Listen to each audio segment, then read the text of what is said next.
Hello, everyone, and welcome to another Hot Chickens Choking on Chilies While Chilling in Chinatown and Choosing Chili Over Chocolate. Uncle Gary found out that he was born in the year of the dragon and got into Chinese culture and started growing dragon's breath episode of the Days Grimm. My name is Brian Michael Day. My name is Thomas Grimm. Who is joining us today? Joining us this week in the Days Grimm studio is Jeremiah with Bad Randy's. Oh, yeah, dude. What's up, man? Hey. Hi. What's up, dude? It's What's so up? fucking good to see you, man. Good to be seen. Good Hell to be yeah. here. Yeah, you're not getting in public a lot now, you know? You're I'm being reclusive. Yeah, you need to be starting a... Come into the restaurant and I'll smile at you. Yeah. Okay, say- I like that. And then I you like leave and I'll say, get the fuck out. that. Hell yeah. I'll tell And you. it's been in 1 year. You were episode 123. Is it exactly 1 year? Damn near. It's really close. It's like 53 weeks. Yeah. Yeah, just over. It's been really weird. The last few episodes we've recorded, everyone that we've seen has been like 365, 364, 366 Kinda days. wild. It's like a victory lap. Did you ever do that back in school? I don't think I did the first lap. Where you go, victory lap was like trying to bang all the people you already banged and like cut ties with, trying to see how many you could go back. No. Yep. All right. So much for keeping it G-rated for our new business owner. Jesus fucking Christ. Sorry. Yeah, dude. Apologies in advance. This is why I don't come here. No, I was going to say I never really did any victory laps because I didn't celebrate a lot of victories in high school, dude. You know what I mean? I was taking a lot of L's, dude. Oh, I'm sorry. That's where I'm at. I don't know, man. So how have you been? We haven't seen... also, for the people that haven't seen episode 123 from a year ago... Probably going to make some references to the episode. Yeah, we will, for sure. Like, it's hot. We're going to talk about that. But also, like, real quick, elevator pitch for the folks seeing you for the first time. Who are you? What is Bad Randy's? My name is Jeremiah Galey. Been in the food industry for 19 years now. Since I was... Damn. I'm 19 years. That's like 85 in kitchen years, man. I'm getting old. Yeah. No, but started as a dishwasher when I was like 17, I think, and now 35, and I just opened my own business, first restaurant, with the help of my lovely wife. Shout out Kimmy. Oh yeah. Which the name Bad Randy's Hot Bad Chicken Randy's and Barbecue Lounge. Yeah, Bad Randy's Hot Chicken and Barbecue Lounge. Yeah. We were phase one of many phases for opening. Still, we can talk about that at some point. But Sick, dude. Yeah. I like that you're doing it like military style. You're like phase 1, deploy the lasers. It's- Phase 2.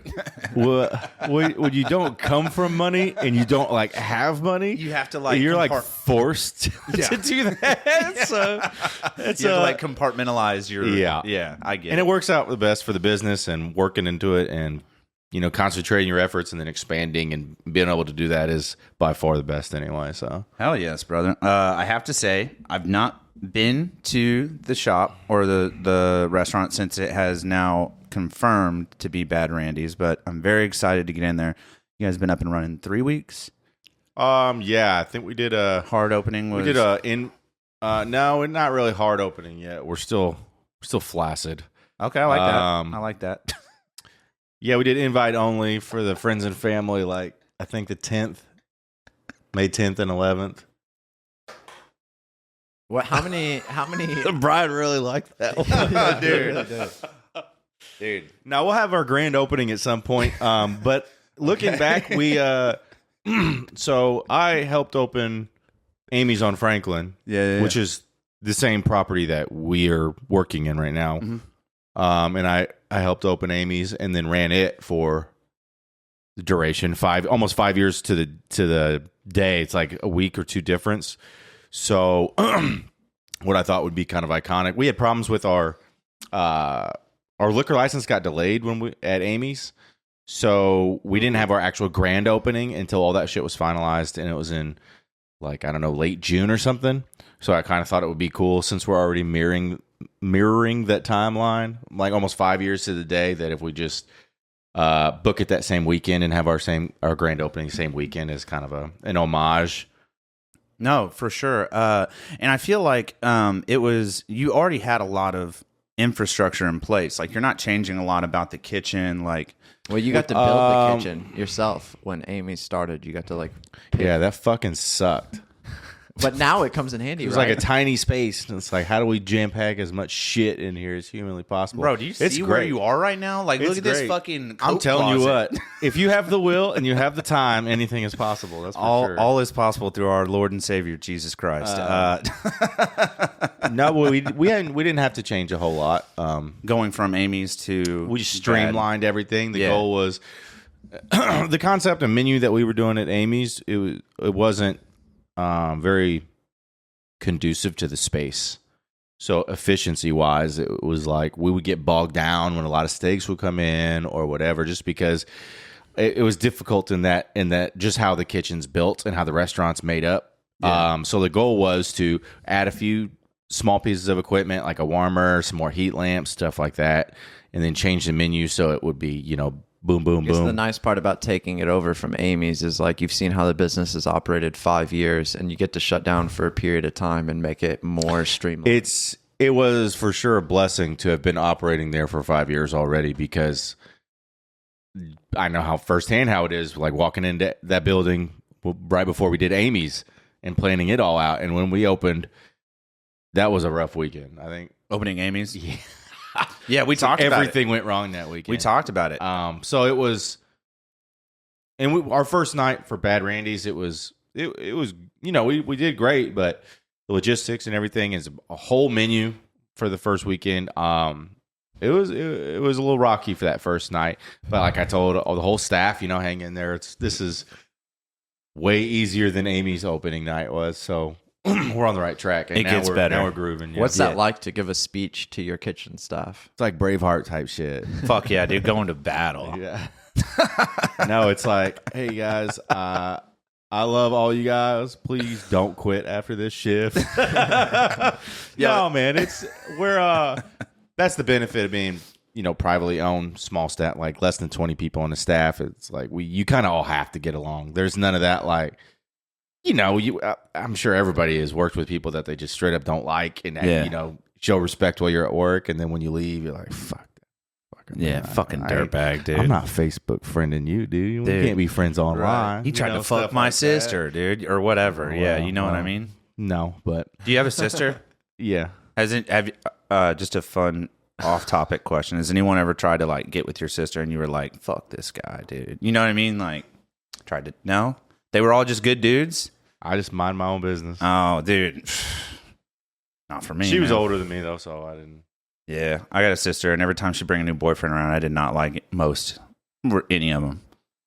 Yeah, they're all dirtbags. Did you kill any of them? No, 'Cause no. if not, they could be the death. I'm not going of to the admit to that on the podcast, even if I had. What the fuck, dude? Oh, there's like a limitation statute or something. For that. 8 years, right? You're I clear. don't know if it works for murder, but Whatever. No, I'm excited to have you in, dude. I want to talk that. We're going to talk fucking chicken. We're going to talk barbecue. And you're still doing steaks. I want to talk about the whole top to bottom, dude.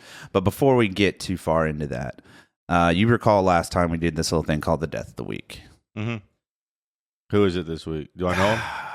I doubt it. No, maybe. Might be one of your suppliers. I hope not.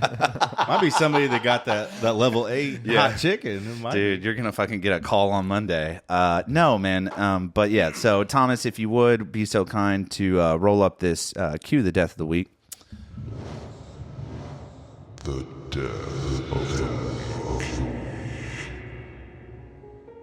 All right, this week's Death of the Week. Oregon farmer eaten by his pigs. This is October 2nd, 2012. And we got some cute little Piggly Wigglies on screen here. Our source is bbc.com, everyone's favorite. Here we go. Give me a little zoom action, too. Zoom and center, please. Zoom and center. Okay, so authorities are investigating how a farmer in the U.S. state of Oregon was devoured by his pigs. Age 69, went to feed his animals. Yeah, bro.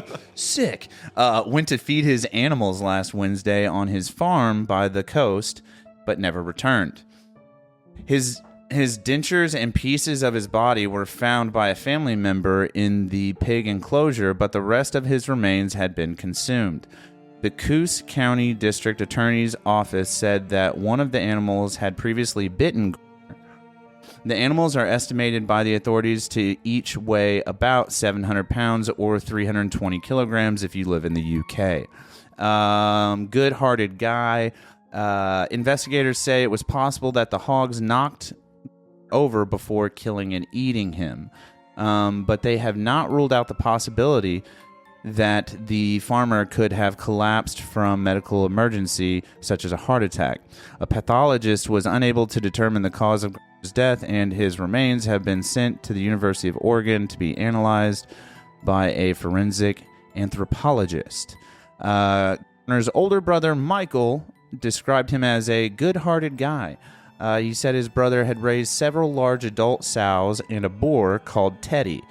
Not real cute and cuddly. They would sell their piglets to local children. Quote, those animals were his life, end quote. And we'll leave it there. Yeah, but do you think they sell those pigs? That's spicy. Like, could you sell those to market to be... Well, not now that you told everybody what happened. Yeah, dude, you gotta leave that shit on the low, dude. It is wild. Dude, if anybody starts asking, hey, where's dude? Where's... Fuck, I don't know. He went to Europe. Found his teeth back there in the pig pit. He went to Europe and forgot his dentures. Wild. So that's what we meant by it could have been one of your suppliers, just a heads up. You know what I mean? Yikes. Are you getting pork from Oregon? No, I don't think so. What do you think about this, dude? What do I think Yeah, about what are it? your thoughts on this? You think someone did him? Fuck, I don't know.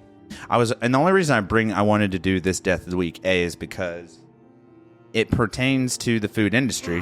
But also, I was watching Rogan the other night, and he was talking to somebody about how... have you spent much time on pig farms? Have you been to a pig farm? Have you ever seen how this... I mean, I didn't hang out there, but I have been to a few, yeah. Well, apparently they're brutal. Like, so... How? What do you mean? Well, like, they're up to 700 pigs? pounds. Yeah, pigs. Oh, yeah, dude. Yeah, so, like, if you trip and They'll fall... fuck you up. Even if they're fully... They'll eat anything. Yeah. Literally anything. Yeah, dude. I've seen a lot of mafia movies, but my thought was they had to be starved. Well, when they were talking about it on Rogan, they were like, they could be fully fed, and they will still fucking shred you. So you just don't fall around hogs, because they will fuck you up. They will fuck you up. I mean, just pigs in general. I mean, you're dealing with something that's 700 pounds. I mean, my mom was unloading pigs off their trailer to the butcher, and a pig knocked her backwards, and she broke both her ankles against the trailer, like falling off. It's like a motorcycle. It's heavier than some motorcycles. That's a big fucking They're wild, creature. especially when they get out and you just take like a big sheet of plywood or whatever, and you like have to use that to like try to herd them almost. Yeah.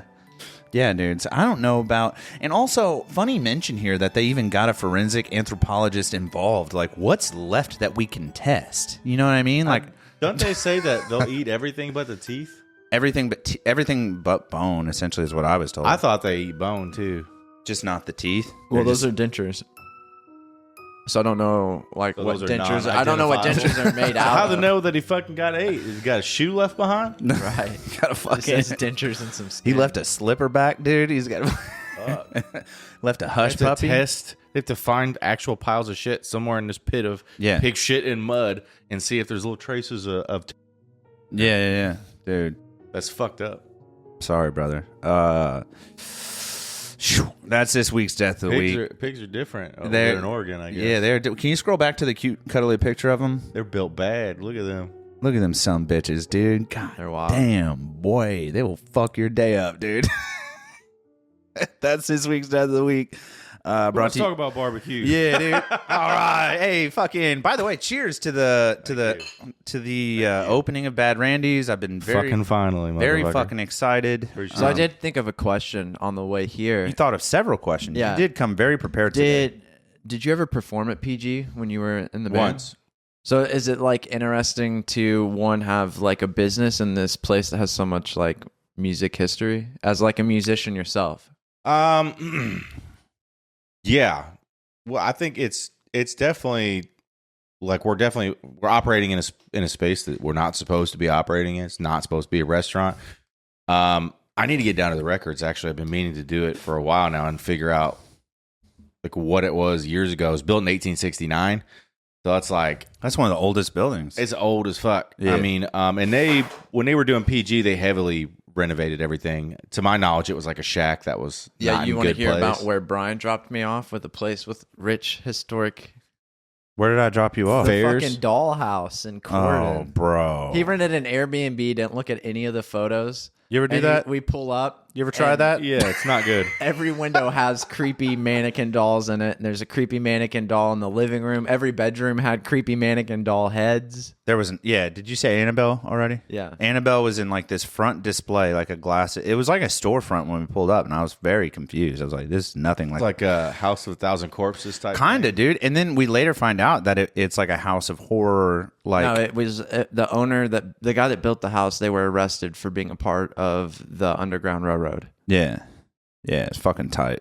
It was wild. Yeah, So, does that correlate to like horror type shit? I don't know. There was a mannequin of the North and the South Soldier in there. Yeah, but no, we found out they do some kind of like, it's like in the front part of the house that we didn't have access to that had like the storefront look to it. Those doors on the inside were locked, so we couldn't get in there. But like, they do like, it's like an occult thing. Like this shop is like, you can come in and look at all these occult items. And I didn't know this.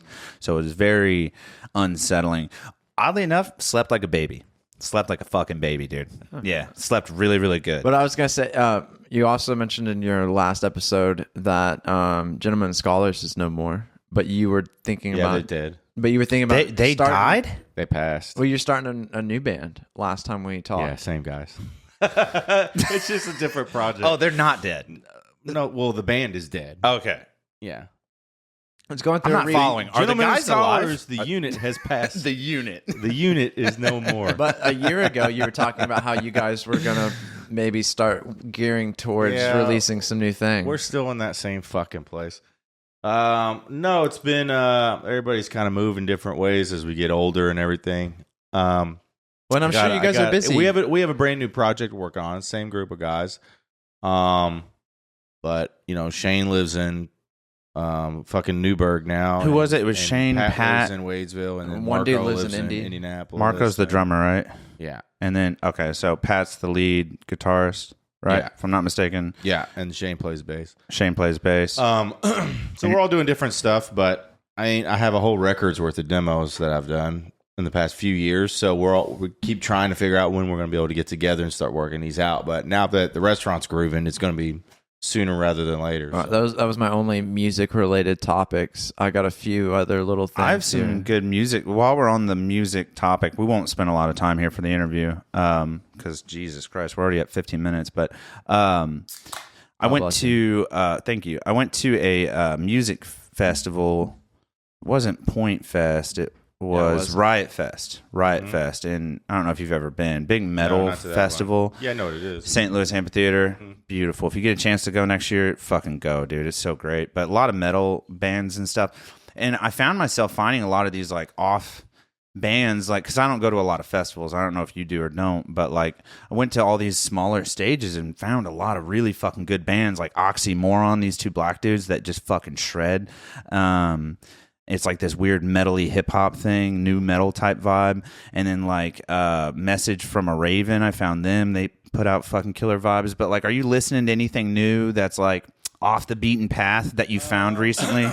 You know what I mean? And you should check out Oxymoron. I think you would like. It's like a metal hip hop. Tech Nine has been in the music scene, like in the rock metal scene Yeah. for a while. So I think you're gonna see a collab of like more hip hop. I like it. They put on a killer show. Oxymoron. Y'all gotta check them out. But have you found anything like that? Like off, like small stage, off the beaten path. They haven't really like made it yet. And if so, what are you listening to?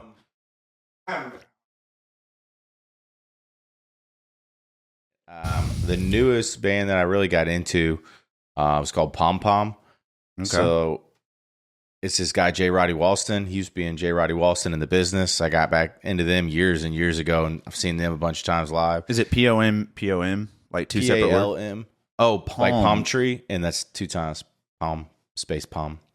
And they put out this whole record, and I don't know what happened. Something happened, and now they're on like taking a break before they really put it out and get back to touring and stuff. But my wife and I saw them a couple times, and I saw the main guy Jay Roddy. Saw him with his old band a bunch of times too. Definitely, I don't know. I'd go so far as to say he did probably the biggest living musical influence for me for sure. They're awesome. Do you do much metal? No, You're not a big metalhead? no. I do hardcore sometimes, Yeah, like especially like post punk type of thing. Memphis May Fire type shit. No, I used to be really big into like Every Time I Die and Refused. Oh, and- Refused from Europe. Shout out. They're fucking killer. Dude, that the Shape of Punk to Come. That is That album is front to back. I don't know if it's technically hardcore, but it's like that's the style of hardcore. And that was into, 19 like post hardcore. I think 98, 96. No, it was earlier than that. Yeah, it was like 95, 96. They put out a documentary called "Refused Are Fucking Dead." I haven't seen that. It's so good. It's basically like their quick rise, the trajectory, their quick rise to stardom, and which was like underground as fuck, and then their ultimate demise and breaking up and everything. Yeah, but they fucking... that album is front to back. They sacrificed incredible. animals, didn't they? I Or don't think something? I mean, so. Ozzy did on stage. I don't think so.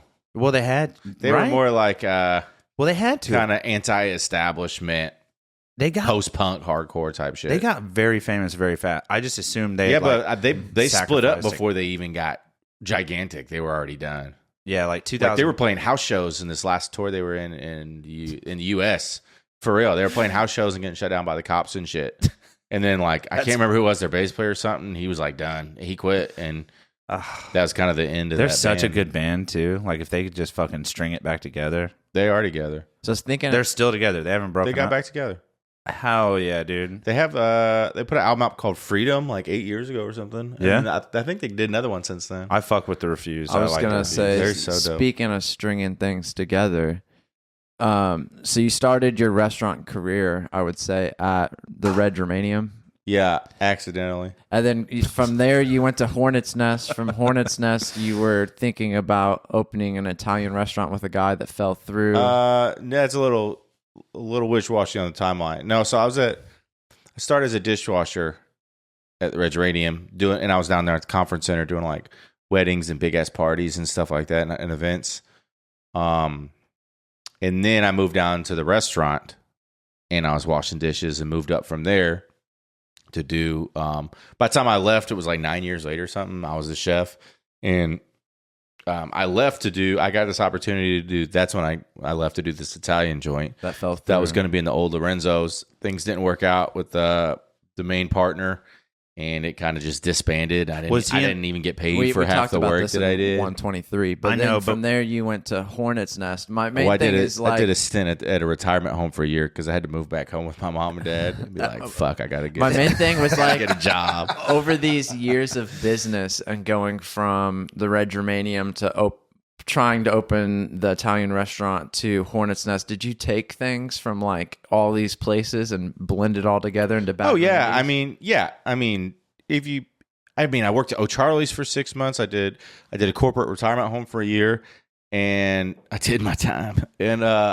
if you pay attention, I think anything that you're doing anywhere you're working, you're going to learn. right? I learned how to bake at a retirement home. Like I learned how to bake really like breads and shit really well. And I learned a lot about efficiency and budgeting and like cleanliness and sanitation and all that type of shit from a corporate spot like O'Charlie's, and how like that was my first introduction to like a really fast paced restaurant. and how Especially that like a was. steak place where everybody's picky on their steaks and Well, you go to a place like that and half people don't know what they're talking about. And but- you made a good point, or a good mention about baking. I think this is an interesting topic I just want to touch on it briefly, but like when you go to like open up a hot chicken restaurant or like a steak restaurant or I feel like too many people are going to focus on like, okay, like I got to crush this fucking chick. You know what I mean? I got to nail these fucking cows. Like they're focused on like the meat. Like they're focused on their mainstay. You know what I mean? But it was funny that you said you learned a lot about baking and how to make bread and how to do it efficiently and so on and so forth. But like even your bread this is the only reference I have is back when it was still Amy's on Franklin, but your bread was phenomenal. Yeah. You know what I mean? Like you're just very well rounded. And my question was going to be like, say someone's thinking about opening up a new gourmet brine fucking steakhouse, fancy as fuck steakhouse. How important is it that they like take in the small details like baking? Like they should consider their bread. It's subjective. It just depends on. It depends on the concept and the layout and everything. Like consider I understand what you're saying. Your sides and like what is it? The devil's in the details, right? So, yeah, that's kind. Yeah, so that's why I like to tell like that if I want to pump the staff up or want to talk to people about, I'm a passionate dude. And I get fired up about shit, especially when, it's my concept and my life and house and everything on the line and everything. So that's one thing I say is that's what people miss. That's what most places that are good but not great, those are the misses. And what happens is you get the big things right. You get your concept right. Steaks are great. But everything, like the small things fall through the cracks, like whatever it may be. How are you dressing those the steak? Those small things, that's what like puts you on those Thrillist lists or 100 places to eat before you die. That's what brings that guy with the weird. That's like what brings an experience that was pretty good. To holy fuck, when can we go back? Who's that fat guy with the crazy spiky hair with the blonde tips? You're thinking of Guy Fieri. Yeah, Guy Fieri. That's how you get Guy Fieri to come to your restaurant and put you on a fucking. Well, I was gonna say TV show, dude. Is like you just mentioned it briefly. You just said it in a little sentence, and we mentioned it in Thad's episode. Is like how much these business owners, like everything rides on your business. Your house is tied up in your business. Quite literally. Yeah, and so like we mentioned that, so that's one small thing. But I wanted to touch on, so like when I'm doing my barbecue chicken at home, I do like a shredded chicken, right? He's not very good. But I smoke.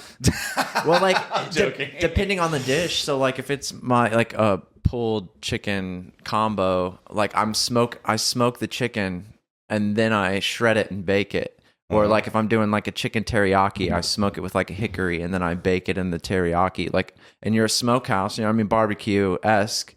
So like, are you smoking any of your chicken and then finishing it off like baking? Currently, no, but we will be. So what is happening now is, I know it's barbecue lounge, right? But like I said earlier, multiple phases. So don't come from a ton of money. Like my family's blue collar, came up. We all working for what we want type of situation. We don't have nobody had tens of thousands and hundreds of thousands of dollars to lean back on or do whatever the fuck you wanted to, right? So it's my first full business and I couldn't get the level of loan I wanted for everything. So what's happening is the goal is next year to get that second phase going, and that would be the secondary loan when we're going to turn the patio into a smokehouse. So and that's out it's back, going to be right? That's out so back. It's going to be we'll get to I got an add-on for this. I want to talk because you mentioned this in the restaurant when I talked to you about it. Yeah. So it's basically a full extension of the building but screened in.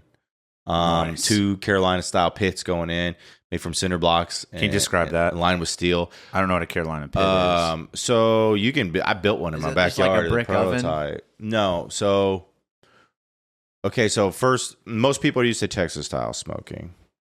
Texas-style smoking, those are the ones you see built from propane tanks.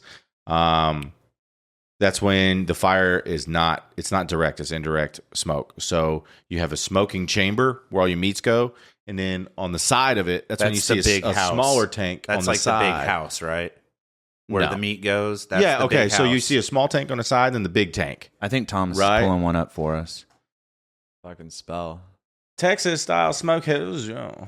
Jozu. Joshua Weissman, that guy fucking kicks ass, man. Just look up Texas style smoker. Yeah, just put an R on the back. Yeah. Pull it up, Jamie.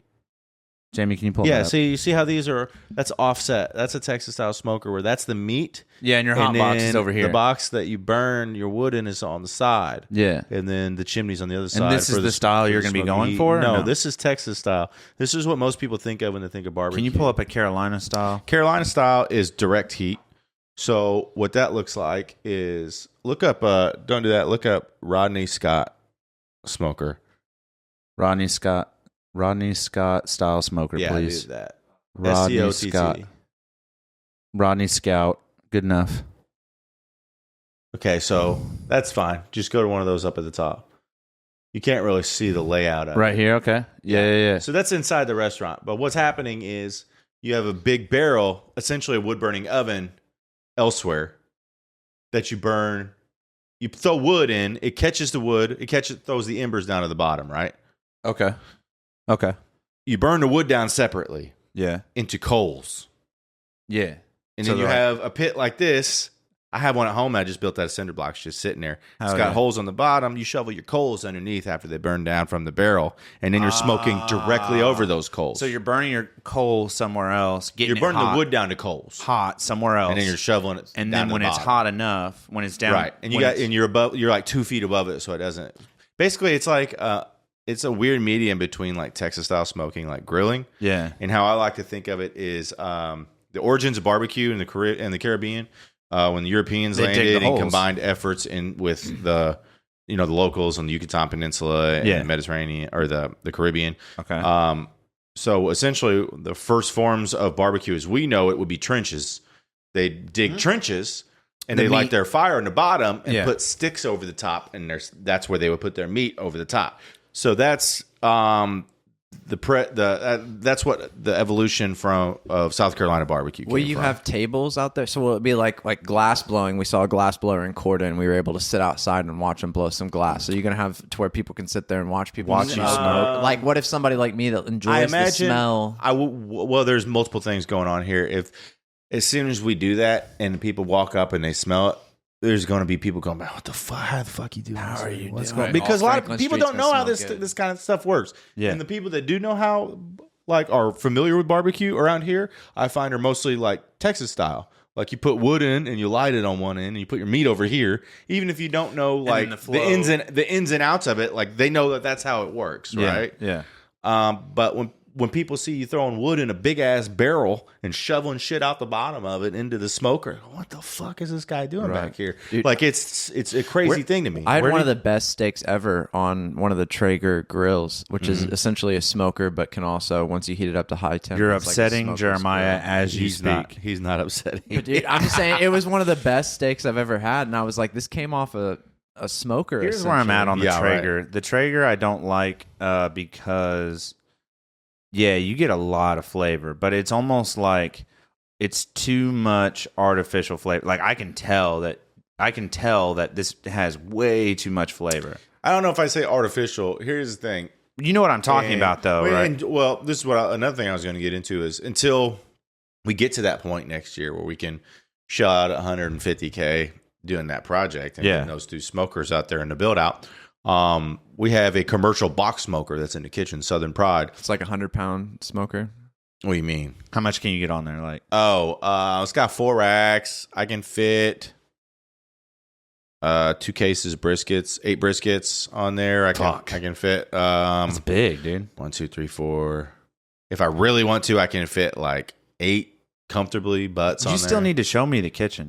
Yeah, sure. The nice part too, like the crazy part to think about is we've already just pulled up on screen 2 separate types of smokers.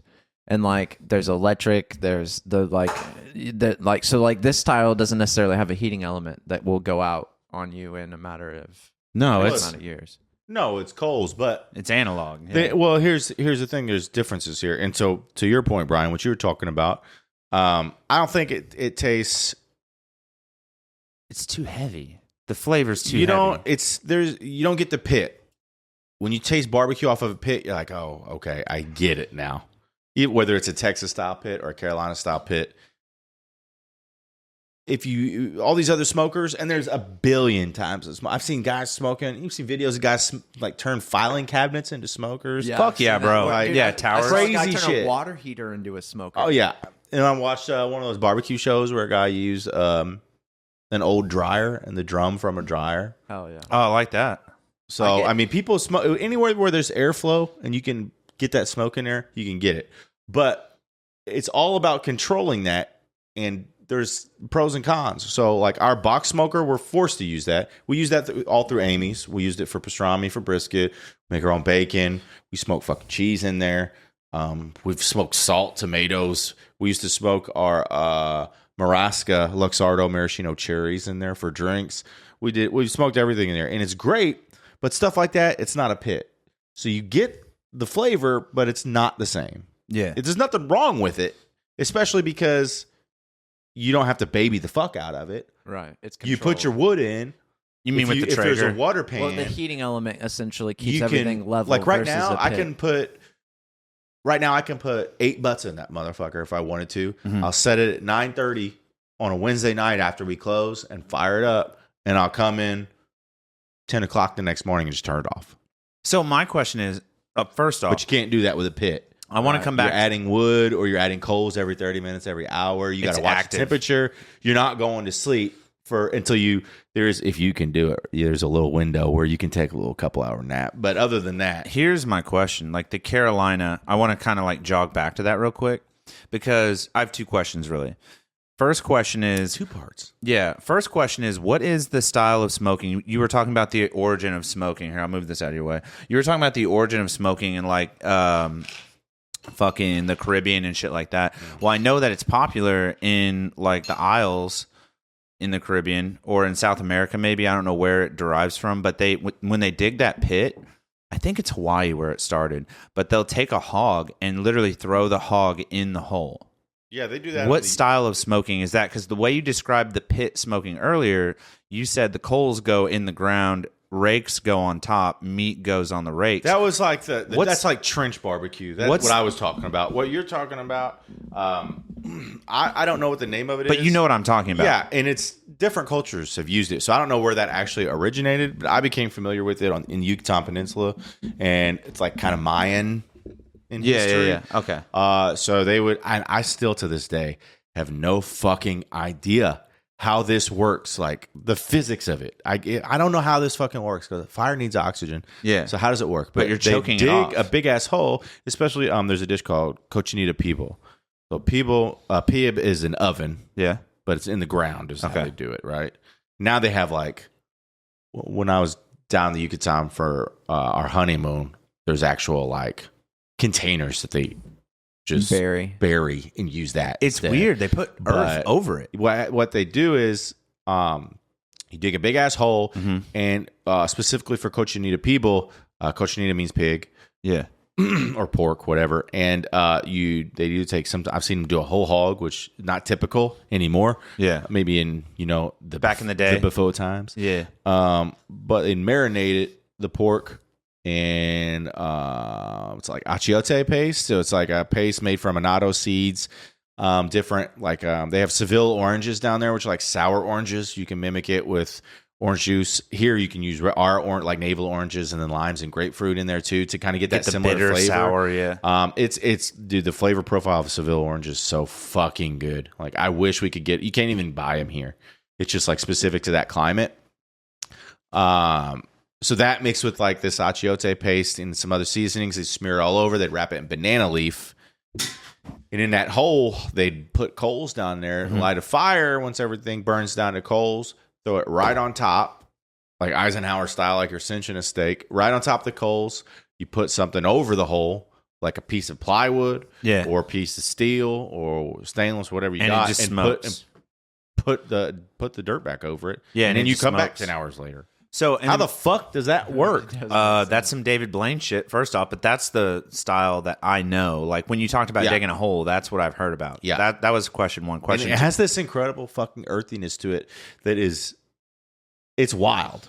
I don't know how it works. My second question, going back Well, to that's how it works, but I don't know why it works. back to the Carolina smoker. How did you're well traveled and you pay Not well enough, but I'd love to but be. like you were just telling me about the Yucatan Peninsula. Well, Like, I've only been once. When I get into something, I fucking but dive you paid into the attention. culture of Yeah, it. you paid attention. So going back to the Carolina smoking process where the coals are over here, you're getting it embered and getting it hot, shovel it out, put Yeah. it in the smoker. Like this style That's of what I'm smoking. doing later today. Yeah. So like you going to that, like before you, how did you learn this? Did you see this in Carolina? Fat as fuck, dude. Why are you fucking... You're No, directing, so- bro. You're misdirecting. Answer the For- question, Jeremiah. No, but how did you... For one, how'd you find it? I have like this hyper fixating personality when anything I get into, like at all.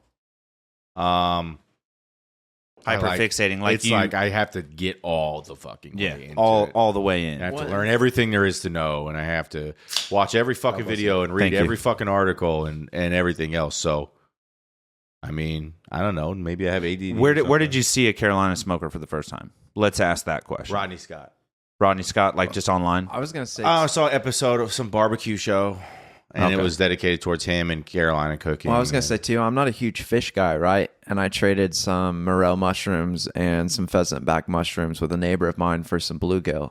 And I don't like the taste of fish, but I was like, if you smoke fish, it gets rid of that fishy taste. So, like, are you Mercury. gonna bring any like Mediterranean like fish to your menu? At some point, but not with our current layout. When we get the pits, I will. I really like smoking fish on wood, like slabs of wood. Cedar or something. Yeah, like just a plank. You can buy planks, like Right, that just sits like on a the salmon fish. smoked plank or something like that. And you can get cherry wood or oak or whatever you like with it.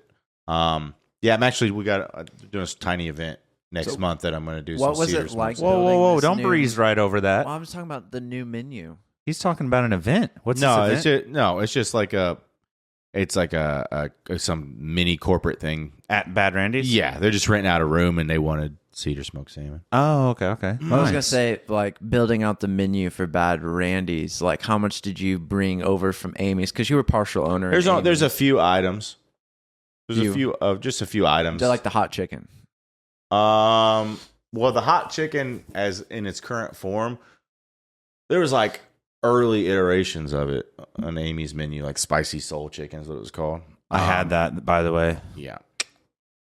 So fucking... But then I knew eventually this would happen. I got really into the hot chicken. Like, I would own a restaurant, yeah. and I got really into the hot chicken thing. And somewhere along the lines, it was like, okay, hot chicken and fucking barbecue. That's what we're doing. The origins of hot chicken are barbecue. So that's great.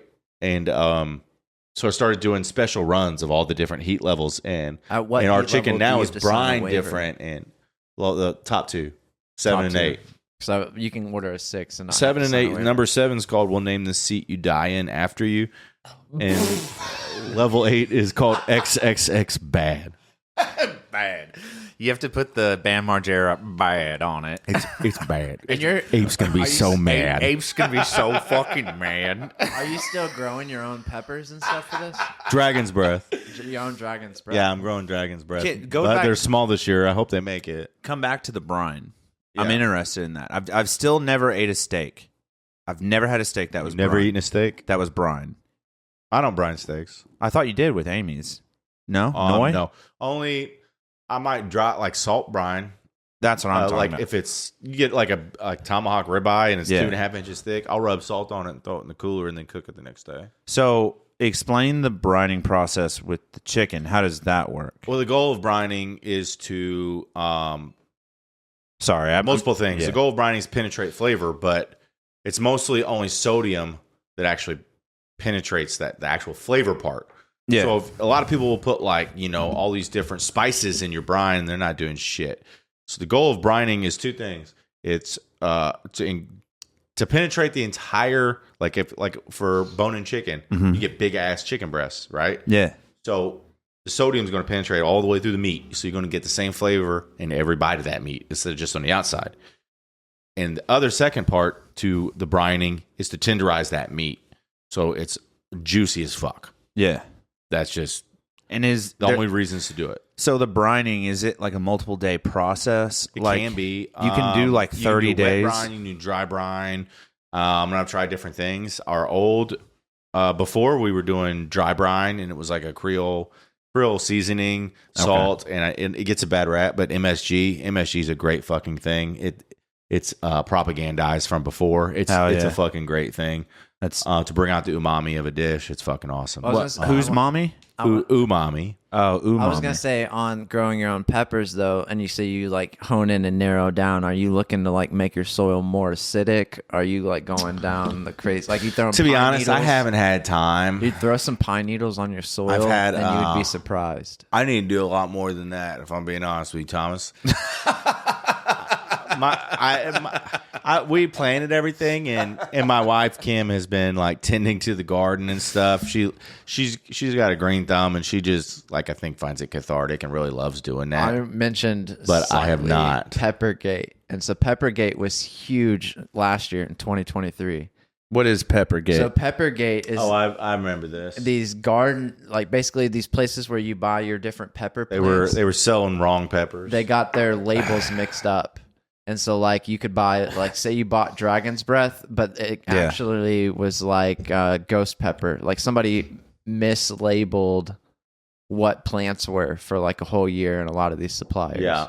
And while we're on the pepper topic, you're growing Dragon's Breath currently. And that's only because you can't buy the peppers. You can only buy the seeds and the seedlings. So, I want to get into peppers specifically. I want to grow some of your Dragon's Breath for you. Please, fucking please, dude. Dude, you don't understand. seeds. This guy has it. Whatever. I would love for somebody else to do it. I don't have time to do it. Can you commish? What? Can you commish? Don't even commission. What do you mean? I'll fucking buy them from you. Give me two Dragon's Breath. I'll say this plants. is my boy Tommy's. Give me Dragon's two Breath. Dragon Not Breath. Tommy. You told me not to call him that, so I did it on purpose. Give me two Dragon's Breath plants and let He'll me grow it, them bro. And see if they're hotter than the regular. Bro, he'll grow it. They are actually like right when they were released, right before they got released, when they were still being bred, they were like the marketing was fucking like crazy propaganda, like news. There's news articles like 1 bite from this pepper, you could die. Yeah. Like it was crazy shit that you would find. And then it became like they've still never been rated. And they were supposed to be like On the 800,000 higher on the Scoville scale than Reapers and stuff. After growing them, I ate a whole one. We dehydrate and grind them up at the restaurant. After messing with them for a while, honestly, they have that same kind of sweet floral smell that like brings you in that Reapers have. That's what I fucking love about it. It's like it smells so sweet and floral and so intoxicating, and you eat it and it fucks your fucking mind up. Bro, it fucks you up for like 3 days. But in my opinion, the ones that I've had, at least, I would say they're same heat level as Reapers, just a little below. What do you think about Pepper X? I think that guy is a fucking smart fucking asshole. He's a fucking douche. Well, he's the same. kill us, He's the bro. same guy that. What's his name? That's why I say that. What's his name? Can you He bred Carolina Pepper X? Reapers. The same guy bred Carolina Reapers and created the Reaper pepper. I want to know the guy's name, please, Tom. If you see a picture of him, you're gonna be like, Pepper "Oh X. yeah, that guy Pepper eats X nothing creator. but hot peppers for Creator. a living." Creator, because it's a GMO. This guy looks like he fucking grew up in Cynthiana. Look at him. Oh yeah, this is the same guy that did do the scorpion pepper, or he did. No, he did the Reapers. Did the Reapers. He started the Carolina Reaper. So what happened was he created the Carolina Reaper, which is now probably the most famous hot pepper on the planet, right? Yeah. And he lost his ass. He started selling peppers, and everybody just took the peppers, ripped the seeds out, and grew their own, and then started selling them themselves. So that's why when he did Pepper X, Made it seedless. he said, well, no, he said that he'll never release the peppers. He's only doing sauces. That's it. He'll never release the peppers so he doesn't lose his ass again. I didn't know that. And the legend is behind it. This is why I got so big into this guy. The legend is, and what's his name again? Just so can you find his name? It's Ed Curry. Ed Curry, if you're curious, Yeah. guys. But you were saying, sorry, not to cut you off. Well, the legend goes that he was trying to when he was still breeding, trying to get Pepper X, when he was still like breeding peppers to try to nail what he was doing before it had been like tested by anyone, and before he submitted it to any kind, like the heat Scoville judgments or whatever. Yeah. He said he knew he got it right because he took a bite out of one pepper, and then his assistant found him passed out in the greenhouse 30 minutes later. Yeah, we got it fucking dialed in, dude. Too hot. We got it fucking dialed in, bro. Too hot. So somebody asked me the other day, it's like, It's like, man, is your chicken really hot? Like, people always ask, how hot is it? About, it's 8 levels. It gets pretty hot, pretty fucking fast. Like, and the conversation always like devolves into what if somebody has like a medical emergency because they eat There's hot a waiver. chicken? What if? Well, yeah, for sure. But it's like, what happens if they pass out? What happens? I'm like, bro, I fucking hope they do. That's For one, I'll headlines. drive you to the hospital. It's 2 blocks away. It's But can you headline. imagine That headline. Can you imagine? So much PR. That is the biggest publicity we can ask for. That's what I'm saying. Somebody fucking passes out. Like, what are they gonna fucking eat the hottest pepper we have, and they pass a kidney stone right in the middle of the dining room or something? Like, Dude. fucking please let that happen. give a dude. fucking urethra, baby. Oh my god! I'd be like, I'd post it immediately from the Framing restaurant that page. kidney I'm like, stone. look at what we did. I'm going live on Instagram. 100%. Okay, I'd post nothing but my smiling face and link the article. With the guy Are you passed kidding? out behind you. Dude, hey, no, here's a good question. The dude's fucking dead on the ground. and you're just Hey, like, no, come on. We're out here at Bad Randy's. If somebody- Abe's gonna be so mad. If somebody dies from eating a hot pepper in our restaurant, that is extremely Bro, unfortunate. Here's heat levels. You were talking about when people ask you about the heat There's levels. 8 heat levels. What's the biggest jump? Like 5 to 6, 2 to 3. 7 to 8, 2 2 to to 3. 2 to 3 is your biggest gap. So Where the it's first one is just southern. That's just fried chicken. yeah, Second one's medium. So how hot chicken works is after you pull it out of the fryer, chicken's done. Then you dredge it, and it's hot oil. explain that. Hot oil with seasonings, and that's what gives it its reddish hue. You get a lot of heat from that too, but then you hit it with more hot seasonings. How hot after of that. oil? Is this like boiling oil? No. I mean, you want hot oil, so it's not going to homogenize with the seasonings, but you Yeah. want it to mix. If it's cold oil, it's for one, you're going to have a hard time mixing, but for two, you don't want to put a hot piece of chicken in like cold oil or something like that. It's going to be fucking gross when Soggy. you eat it, and then the Okay. oil's going to stick to it, and the breading's going to. I only ask because I know nothing culinarily. The easiest in a restaurant is you just take a few ladles out of the deep fryer and toss it in with seasoning mix. Boom, you're done. Yeah. And so you toss it in that, Uh-huh. then you hit it with the hot shakes again, right? Yeah. So 1 is just southern, no heat. 2 is just the shakes, just the dried seasonings. No It's oil. not dredged. Okay. So when you go from 2 to 3, 3 is hot. That's the baseline hot. So you dredge it and then you hit it with the shakes. It's significantly hotter. Significantly hotter.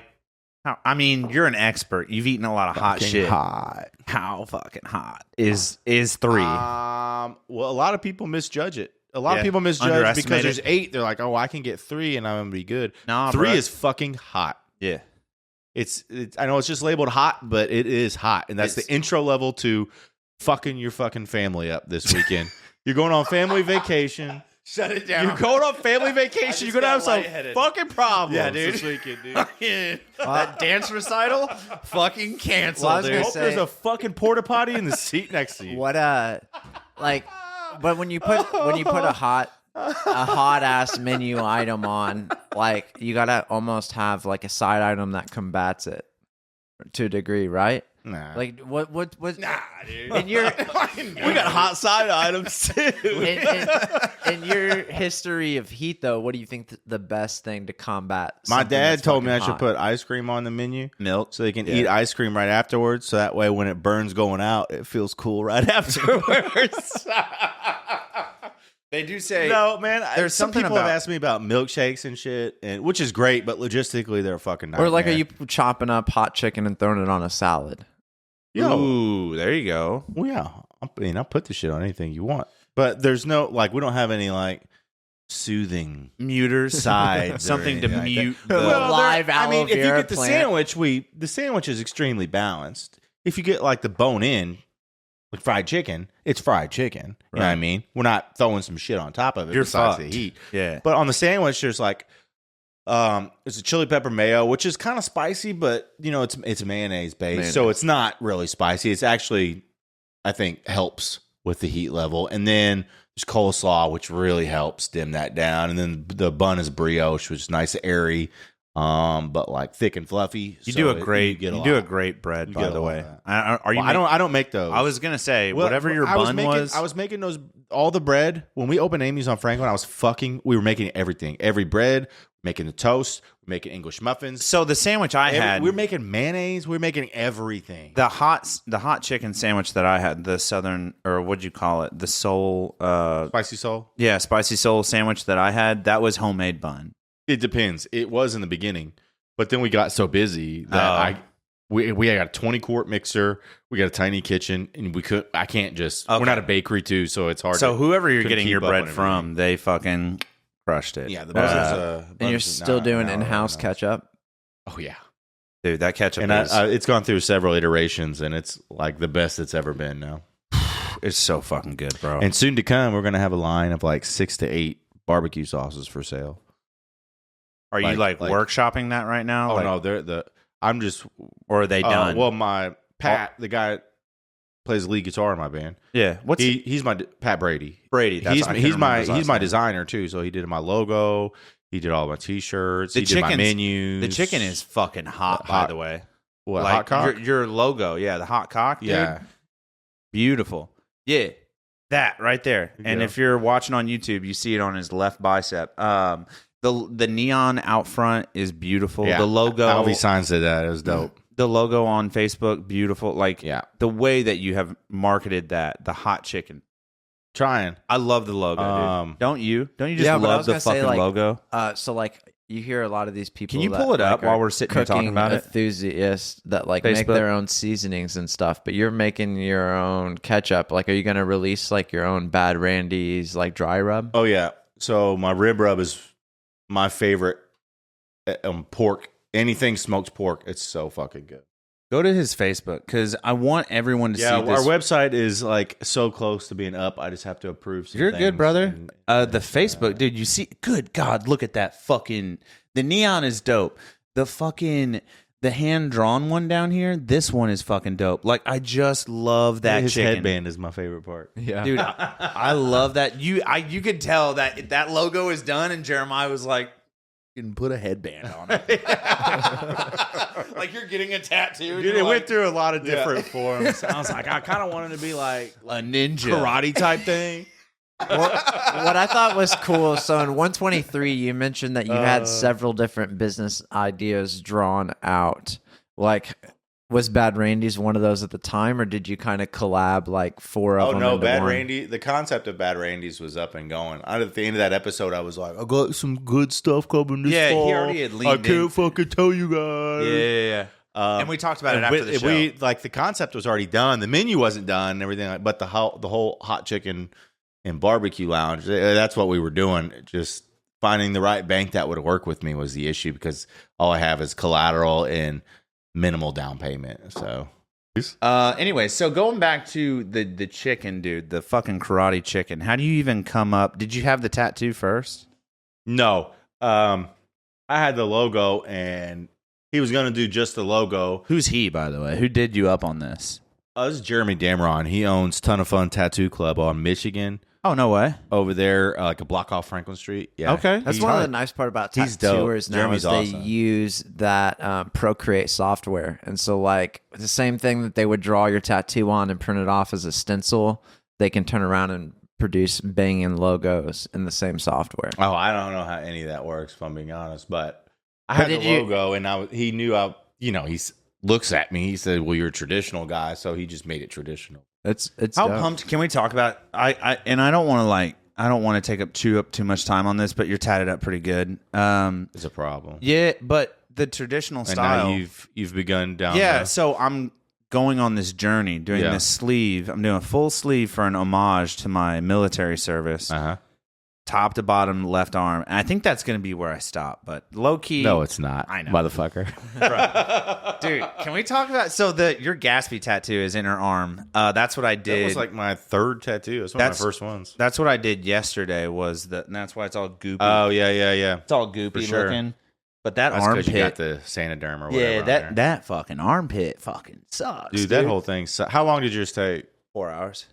My guy's good, Kloss. But you got some good detail in there. Mine. Oh, hey, by the way, no, shout motherfucker out took to the 6 hours. Dude. which one? The Gatsby tattoo. That's a Almost lot of 6 shading. hours of blue, That's motherfucker. a lot, and I got some blue God here. damn. How old is that blue? It's old. But it's held I up think I got good. that when I was like 19. So that makes me feel good Well, about my there's blue. a theory that skin different. Every skin's different, and so like his skin may hold blue better than your. No, that's blue. 100% It's like true. blue and Yeah. reds. Blue and reds. Red Each is skin's iron hold different. deficiency. Yeah. Like if you're anemic, your body is gonna eat the red out of that heart in a year. It's gonna be gone. Like the Well, heart. that's been there for like 10 years. So you're not anemic. Good thing. But like people that are anemic and have an iron deficiency, there's iron in red dye that they use. Anyways, that being said, this is a weird coattail that we're going down. But I wanted to talk tattoos. I Because think it's curtail. curtail. But like I'm starting this It tradition. may not be. I don't know. I don't know, honestly. We're both like well-read individuals. I don't think that I'm well read. But we did lose 6 minutes thanks to your welcome. fucking incredible joke that you made. So, damn it. so we can make it up on the back end. We're only at 56. But no, I did want to talk tattoos a little bit. Shout out to Ryder Kloss. He's the one doing my work right now. Where's he at? Revolution. Okay. And they didn't always used to be on. The Bulldogs. Yeah, dude. For my battalion, we were the Bulldogs. Yeah. So I got the Bulldog, and then I was deployed to Sharks. So you can't tell, but this is actually a pregnant dolphin. And he's doing great work. But the traditional style tattoos, dude, like what you got going on, Yeah. like I'm a big fan of the traditional style. Like where I don't know where that comes from. I don't know where the question is It's in this. old school. Yeah, it's like Way old school. the guy got- that did the rum, Sailor Sailor Jerry's. Jerry. Oh, I don't know. The tattoo artist. I Sailor Jerry. got big into it. I started going to Crescent City. Clint Vaught. Yep. He owns Crescent Okay. City. Yeah. And Clint's huge on like the historic aspect of traditional tattoos Yeah. and like preservation of the ideas and stuff like Conceptual. that. So he has like he had a whole museum display for a while and was doing tours and stuff of it. So I got really big into that aspect of it as Yeah. well. And from there it was just like I fucking Aren't love it. they? Isn't Crescent City? They're the one that has like the traditional. There's a handful of traditional artists in the But they have tri-state. they have like a museum. Isn't that Crescent Yeah, City? yeah. That has the And museum. he actually had a display at the actual museum with that stuff So- for a while too. And shout out to I think Cole Simpson. Is that his last Cole name? Simpson. He That got is- a lot from Richard. I think he goes to Richard. Oh, he does. Yeah, Richard and Fat- Morgan. Fat Dick. Yeah. Richard. Oh, okay. Never mind. I misspoke. But I was talking to Ryder about that, and Crescent City does do a really great traditional fucking Yeah. tattoo. Yeah, for sure.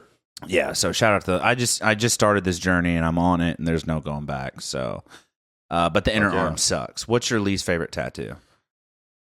Like what hurt the most? What would you, not the one that you have now that you hate? Sternum. Just It feels bone. like your throat's being tatted. I know everybody says something different when you ask them that. And dude, I used to talk shit about not talk shit, but like, oh, look at this girl. She's got a little under boob tattoo, blah, blah, Yeah. blah. Bro, that shit fucking sucks, dude. You know what? You hit that. It hurts so It's funny. bad. We mentioned Cole getting tatted. Like, much respect. And I introduced Cole to Richard, and Cole got his chest done, and he was like, "I'm never getting color It's- here." It it's- for me, hurts." it And was I was my like, "I'm sternum. gonna get my wolf," you know. And so like I sat down and got the wolf, and I was Yeah. like, "Man, like it wasn't that bad." But the tip, like the top of the fingers, definitely feels like your throat's being tatted. The same way that your inner arm feels like your armpit's being tatted. Bro, the armpit sucks. Armpit Close to sucks. armpits bad. Close to the elbows bad. The back of my neck was the worst. Spine wasn't great. The back of my neck, I think hurt the worst of mine. Yeah, I don't that's have wild, that. dude. So I don't know why we took that weird transition, but this Well, tats are dope, and they're addictive. yeah, I just started this. are dope. Tats are fucking trashy. Dude, there is something to be said about like the traditional style tattoo though. And you've got a couple, but like with the bold lines and the shading. But like if you do like a whole sleeve, I feel like it's kind of like meant to be trashy. I used to want like a full, like all colored in, like Japanese style sleeve and stuff. But now I'm a really big fan of the negative space. Yeah. Well, I'm going to fill mine. with dots, Like and all stars, these the weird old little school. Yeah. gaps like between the shark and the bull, that'll be filled with like dots or Well, stars. sure. But like I just mean like, like back when I was really young, you see all these pop punk guys and they all got these Japanese style sleeves with the dragons and the clouds. yeah, and there's like a tribal, wizard and you're like, yeah. that's fucking so sick. I want that, But now I really like that negative space between Yeah. them.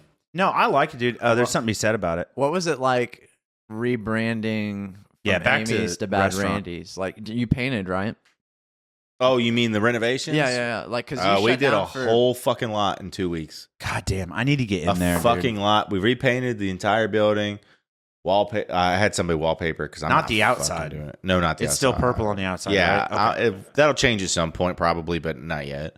And it's not in the budget. Repainted everything on the inside, which meant taking all the fucking shelves off the bar, all the liquor off the bar. There's like fucking 300 bottles up there. It's a lot of shit. Yeah. Not to mention the way that those shelves are hung. It's on floating shelves, and it has to be very specific because it was such a pain in the fucking ass to drill. It was like I had to label this one goes here, this one goes here, this one goes here. It was just a ton of work. Sorry. No, you're good, brother. You kind of faded away on us here. Don't be afraid of that microphone. The I was gonna say, like, what were some of the process? Like, you mentioned that you like streamlined a process or two. Like, what was one or two of those upgrades? Oh, you mean for the kitchen? Yeah. or in general. Even. We added a warmer for the kitchen, so anything going in the hot well, you don't have to fucking worry about. Just throw it back in the warmer for extra shit. We had a big 8-foot heat lamp, which was crucial. It was so clutch. Really, everything else is just little updates here and there. It's like, stop using this plate. We're going to use this for this. We're going to change the method of this. And it was really what it comes down to, efficiency wise. It was just the change in the structure of the menu is just a little bit smaller, but it was way more streamlined, Simpler. and not stuff like the stove is 6 burners. So we don't have a grill. We do all of our steaks in pans, like classic cast iron. French style, right? So you can get more than one steak in a pan, but you can fit like maybe 3 fillets in one pan. You can fit maybe 2 Delmonico ribeyes in one. Like, there's time. Drew Beasley is our steak guy. Phenomenal guy. He's fucking awesome. And there'd be times where I'd look over and he's got his phone up taking a picture for a Snapchat because he's got like fucking 13, 14 steaks on his fucking on his stove at one time when we were Amy's because we were steak fucking heavy. And it was great. That's great for the bottom line, but also at the same time, it bogs down service because that's anything else that he needs to do, he can't. Right. Because he's got fucking 6 things of steaks on. And you have to crush that steak if you're Amy's. Right. Well, either way, Yeah. we're doing. Either That way. was that, dude. I've been into like steaks for so long. Like, Yeah. we did a few steaks at the Red Geranium, but from the Hornet's Nest, we're big into steaks. But then I had a brief stint at Hobbs Steakhouse, and we did Yeah. all that stuff. I got really big into dry aging, and then we were butter aging, and then we were doing all this other shit. So I got really big into that because everybody around here loves beef. So And we talked a lot about that in episode 123. We kind of dived real deep into steak because I thought that was like your mainstay. That was before I that's knew. what everybody thinks. I know that was before I knew when we stopped recording that day. We started Amy Bloom, shout out Amy Bloom in the Courier and Press. She's fucking awesome. She once wrote an article about me calling me the beef man. I got that motherfucker framed, dude. I love that. good at it, dude. I love that so much. Jeremiah Galey, the beef man. We had hats at Amy's that just says beef across the front in block Oh, yeah. letters. The only So thing that would have good. been better is like beef daddy. Yeah. In my opinion. Well, You know what I mean? But no, and then we Yeah, talked later maybe. after recording, and you told me that you were into this chicken thing, and that's where you were going next. And we knew about it before it was public on the Days Grimm. It might be one giant block of ice now. Good luck, brother. No. But yeah, man, I'm blown away by your creativity every time we talk. Well, and so like when you go to build out a menu, what do you decide what gets taken a photo of and is like on the menu versus like just What do the you name mean? of the item? So like sometimes when you go to restaurants, like say the bad chicken has a photo, but then there's a like, dichotomy here. The dichotomy is photos on menus really help. You think so? Oh, And the other end of it 100%. is I fucking hate photos on menus. So Yeah. we don't do it. okay. I'm here for that. But it fucking is proven to help though. That's Well, what it's, and so your I'll s- post photos online of everything. Do you have, one like, at a time for content? specific photo area in the kitchen? No, Like, with the best lighting. I know that on top of the piano in the front window is a great place for a photo. I know that there's one table in the loft upstairs, is a secondary dining room. It's a great spot for a photo. Sometimes I'll take a photo against the black wall from the kitchen, which is like light shining in from a window. And you take it from a black wall, it almost looks fake because of the shape of it, the way the light shapes it. So there's a few spots that I'll do like go-tos. I need to change that up though. So I like there's one spot outside right in front of the flowers. It's killer. In like early summertime. Once again, shout out to Kim for doing all those plants for me, for us. She got that green thumb. Oh yeah, dude. No, I do think that I'm with you that I think that if I owned a restaurant, I would want my food to speak for itself. I don't want photos on my menu. It's not just. But it just looks so tacky. Think about if you go to New York City, go to NYC. For us, at least, you know what I mean. It's not. There's all kinds of restaurants that I go to that you have photos on the menu. It looks great, you know what I mean. But that's just not the vibe for what we're doing. But think about this: you go to New York City and you go to some high-end celebrity steakhouse, some fucking crazy. You lost me already. I'm probably not going to do that. But I'm saying if you go somewhere where it's $500 for the best steak they have or whatever, I'm definitely not doing that plate. You know what I mean, though? If you go to a restaurant like that, well, yeah. What does their menu look like? Tiny. It's tiny. It's probably reading a little pretentious, and it speaks for itself, though. So, well, you're not going there because you need to see a photo. You're going there because you just want to. You need to go there. I need to say I've been here. Yeah, or you just want to try it, or whatever. You don't need to see a photo of what you're about to order. But what I'm saying is that like Bad Randy's already has they know you're good at food already. You don't. You'd need be shocked. A lot of people don't even know who I am. What? Or who we are, dude. Not on the West Side. Well, the Maybe regular everyday people. Some people don't fucking follow shit online. Some people don't know. And where can they find you online? Just while we're on this, Facebook.com/badrandys. I'm on Instagram. I think that's bad_Randy's hot or something like that. Hot. Yeah, bad_Randy's_hot. Look at that fucking chicken. Yeah, that's Georgia Gold, so that's a good one. Look at that fucking chicken. And how I love that you guys have merch already. What's the cost of a shirt? Our shirt has our main logo on the front, and then it says "You've been bad" on the back. Those are $22. Nice. Love the menu. If you get into XXL and XXX, they go up just a little bit, just because it costs more print. And then the hats, they just say "bad" in block letters across the front. Those are $24. Nice. I'm about to order some new merch. Same shirt, but I'm going to do baseball tees. Ooh, and, love that. I'm going to get trucker hats, but just with the rooster, fire-breathing rooster on the front. I'm getting into baseball tees just in the last couple of years. Sick. I love them. Who doesn't like a solid baseball tee? Yeah, like 3/4 sleeve. I fucking dig that shit. dude. No, man, but then, so in this, let's get down to the nitty-gritty. And by the nitty-gritty, I mean, when you started this venture of Bad Randy's, mm-hmm. This is a project that's been in the works for over a year. A passion project. Over a year. You knew it's been in the works for in some formation or another for 5 years, or maybe more. But when the cogs started locking into place, and you really started, now we're making this is on the horizon. So in the last year or two, and you started figuring out finances and what does this look like. All the way from that moment to today of Bad Randy's, was there ever a moment where you were like, fuck this sucks, shut it down? And then if there was that moment where you had some hesitance, or you were like, man, it's not worth it, or fuck, like I can't do this hesitance or whatever, in that moment, this dark moment, what was it that pulled you through that has, again, brought you to where you are today? It's probably not what you think. Well, I'm just curious, yeah. Nothing along the lines of like in the preparation stages or like all along.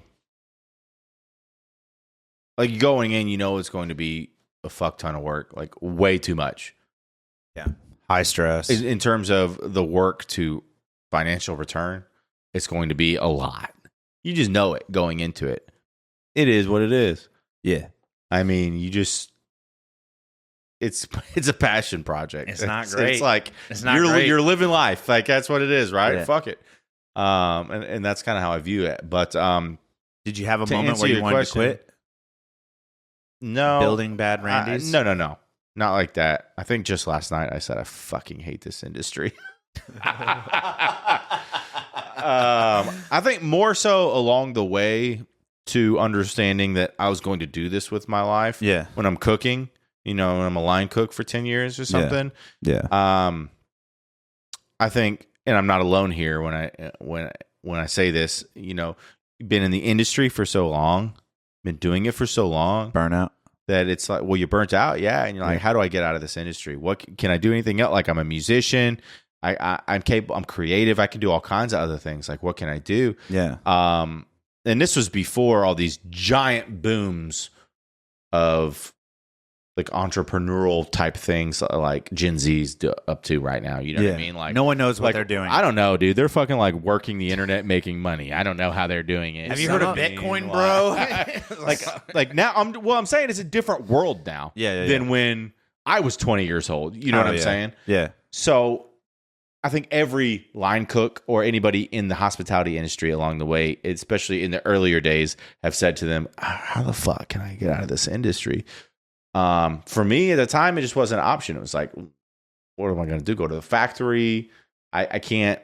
I don't have money saved up to be like, okay, I'm going to go be a musician full time now, because I didn't like what that meant having to do to make the money, like playing fucking cover sets and all the shit to just generate the income off the bat. Shitty like that. door gigs. And we were already playing shitty gigs just for the band because we're original music, trying to build audiences in different cities and stuff like that. So you got to play shitty gigs to do that. That's how you did it at the time. It's not like how it is now where you can get a 30-second TikTok clip and all of a sudden you can fucking open a festival in Nashville or something like that. Yeah. Like, just because you fucking blew up and have a fucking tits ass beat behind it. You know what I mean? Fucking banger. That song fucking kicks ass, I would say.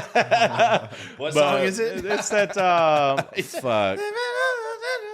You know that fucking. It's are you on TikTok? It's fucking everywhere on TikTok. We're on TikTok. I don't watch TikTok, dude. That be. I'll tell you. I'll look it up in a second. We'll talk about it after. But what happened was at that point, that was like 15 years ago for me, and things weren't how they are now in terms of being able to generate income so easily just by diving into things online. Yeah, and on top of that. I think the pandemic with the original shutdowns and everything like that, and everybody who had that mindset in the industry that was like, how the fuck do I get out of this, blah, blah, blah. And then the shutdowns happened and they're like, I got to figure it out now. Yeah. And they fucking figured it out. And now those people don't work in the industry anymore. So that's why there's a massive job shortage in this industry, because everybody that was like, didn't want to really be there, but it's all they had. They're not going to work anymore, sold out dude. or closed down. Yeah, they're fucking doing what they want to do or what they have to do to figure it out. You know what I mean? But to answer your question, I'm just kind of painting a picture here. No, you're good. Sometimes especially when it's yours, like it's your name, it's your life, it's your every fucking thing, like your passion, and somebody shits on you,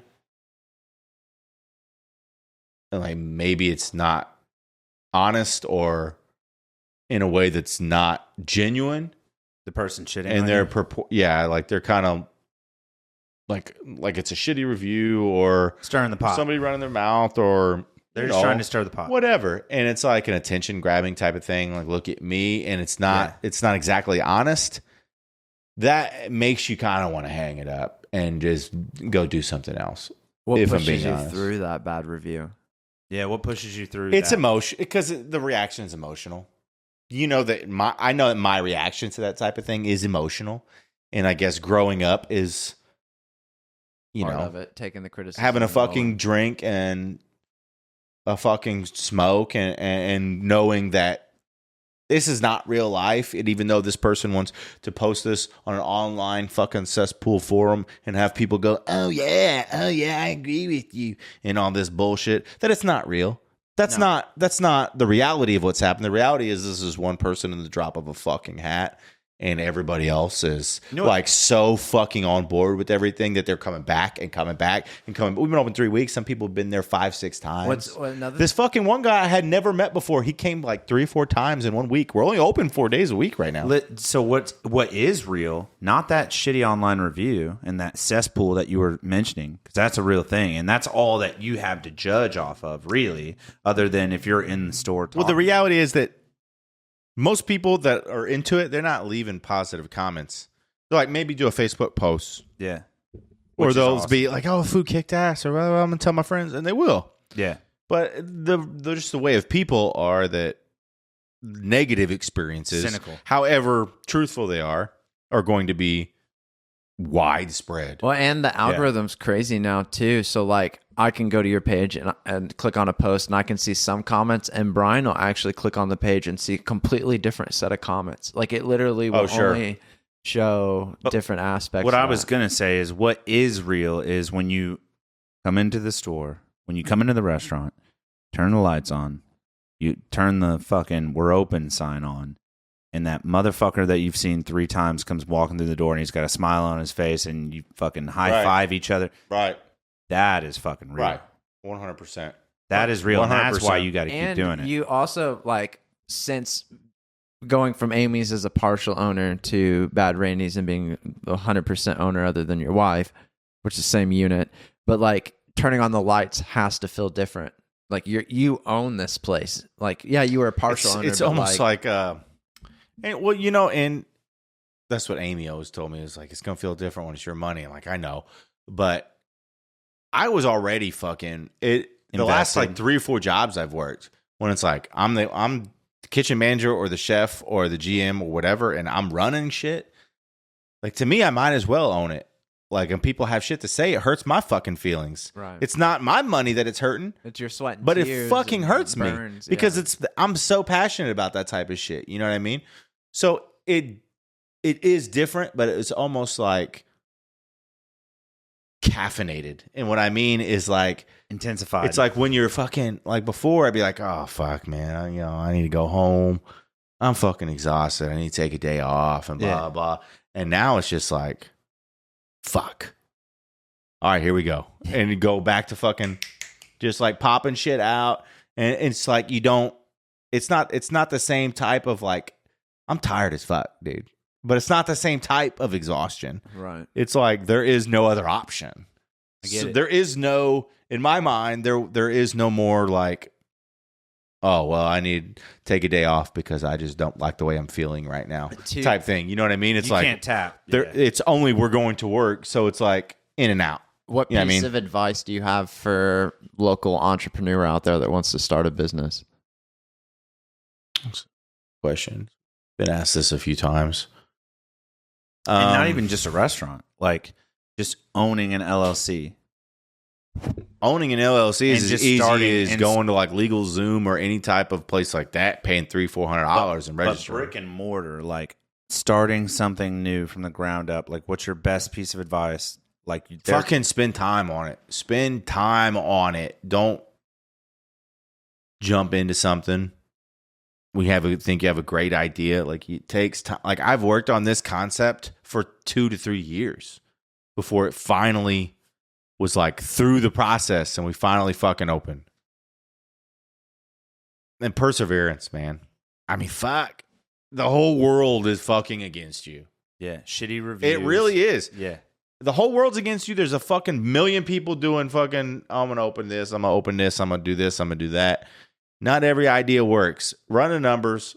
And if you're passionate about it and it works on paper, then fuck everybody. Pull the trigger. Fuck everybody. Fuck everybody. Do it. Yeah, What pull the piece of trigger. advice And would stay you, on it. What piece of advice would you give to somebody like me that's into smoking meats, or like, I mean, I'm not as good as you are at it, but At like home. has an At at-home home. smoker, or like an at-home cook that What's like takes the most pride in it. over- I would say like keep doing your research, but there's so much like convoluted bullshit on these barbecue forums. Biggest I've takeaway. seen so many people be like, this is what you should do. No, this is what you do. This is what whatever you're using, learn your smoker. Understand the concept. Not forget about like here's a rub recipe. I need to do this for my rub recipe. This is the time. Fuck that. Know your equipment. Understand the concept of barbecue, from the fire, how to control that fire.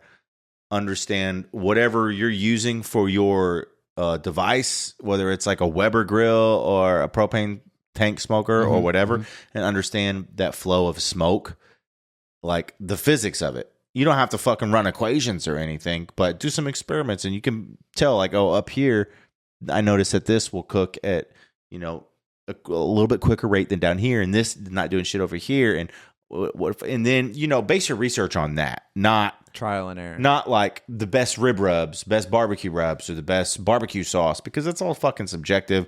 And there's so many in barbecue. There's so many different ways to get from point A to point B, and it still be fantastic. And then also at the end of the day, like, really, and then just keep going, like experiment. You don't. We just keep going and going and going and keep fucking up and fucking up and fucking up and just learn, evolving. Like, every time you do it, you'll learn something. And then also, it's like an at-home thing. Like, if you're smoking meat at home, like, it's for you. It's for your family. It's for your friends. So really, like, subjectivity, that plays a huge role. It's like, what do they like? You know what I mean? Like, fuck, they like it to be poured on smoke. Like, I want it to taste like a house fire. Or, you know what I mean? Or they want saucy, or you like, whatever. or you just like dry ribs, or you like... Find what you like, I think. Like, for me, I like different things than other people. I like my ribs to be dry rubbed only, and then I mop them with a pepper vinegar rub, or pepper vinegar solution, not rub, I'm sorry. As soon as the seasoning sets, I don't like to trim my spare ribs except for to square them up. I keep the sternum bone on. I don't like the St. Louis bullshit. I like big ass motherfucking fatty ass ribs. Oh yeah. When I do pulled pork, I like to smoke it, let it cool down, and then pull it. And then I like to heat it back up in a pan or on a griddle with that same pepper vinegar, so you get a little crunch, and you get...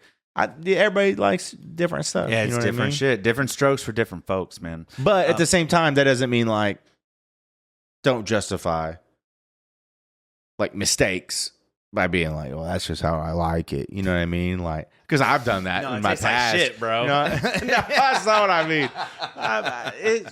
You just got to stay on it, just like anything else, and, like, evolve. You know, and clean your motherfucking smoker. I can't tell you. It's dirty ass smokers, a lot like bro. the average person probably doesn't taste it, but yeah, if you've done like a lot of barbecue, you can taste dirty smoke. Yeah, and like you're just not clean. Charred. Just wash it out. And if you got a Texas style smoker, bro, it's built for it. Just take a fucking hose around it for 20 seconds and knock it out, and it's clean. Yeah, well, man, dude, I'm seriously pumped about Bad Randy's. Again, you've been open roughly about 2-3 weeks to like the public, and I haven't made it in there. I keep asking my wife for the last 2 weeks. I'm like, hey, he's open. Can we get in there? And I've been traveling. Now she's traveling. But I'm coming down there. Well, let me know, because walk-ins have been fucking absurd. So okay, I'll text let me know and I'll make a reservation. I'll text you and we'll get it squared away. But dude, I'm so fucking jacked about Bad Randy's. Tom is too. I'm gonna stop by after the show and grab a shirt. Swear to God, we're closed today, baby. Well, I'll stop by this week. Fucking twat, dude. Seriously, I'm so fucking pumped for you. I try to be like you. You have this open mind. You're really creative. I like everything about you. I'm glad you could take an hour. You don't see me on my bad days. Dude, you don't even want to know about my wife days. Would be like, he can be a real piece of shit sometimes. I scream. I'm just kidding. I scream in rooms by myself sometimes. That's just how it is. That's what the cooler's for at work. The walk-in, just going there. You know what? Loose. It's in a basement, and sometimes I mean, dude, it's like a joke among kitchen workers. Like, go cry and walk in, go scream in the walk-in. But I've done it, and turns out it's not soundproof, because I've had had somebody come in and be like, "Are you all right in there?" Like, I'm fine. Yeah. The other guy's not. He's dead now. But no. But dude, I'm seriously pumped for you. You've taken 2 hours out of your day to come down here and record with us, which I greatly appreciate. We'll talk more after we're done recording here, but we got to shut this down. 2 bald white guys in a room. People get nervous. You know what I mean? Well, that's coming. I'm growing it out. So. I'm letting it loose. Yeah. No, but dude, seriously, I've been growing my bangs for 8 years. I just got got lightheaded. I laughed so hard. Dude, seriously, thank you so much, Jeremiah. You're the fucking man. I appreciate you You're guys the having me. fucking man. Maybe I'll be back in 1 year from today. Yeah, dude. Ape's gonna be so mad. I'd be so mad. Dude, seriously, I'm so fucking pumped. I'll be down there in the next week. Appreciate it. Bad Randy's, yeah. 1418 West Franklin Street. Yeah, fucking check this dude out. Thank you so much, Jeremiah, for coming in. Thank you all for listening. If you've made it this far, God bless all of you. Click like, share, subscribe, whatever you got to do. This has been another thrilling episode of the Days Grimm. My name is Brian Michael Day. My name is Thomas Grimm. And this has been Jeremiah from Bad Randy's. He's bad.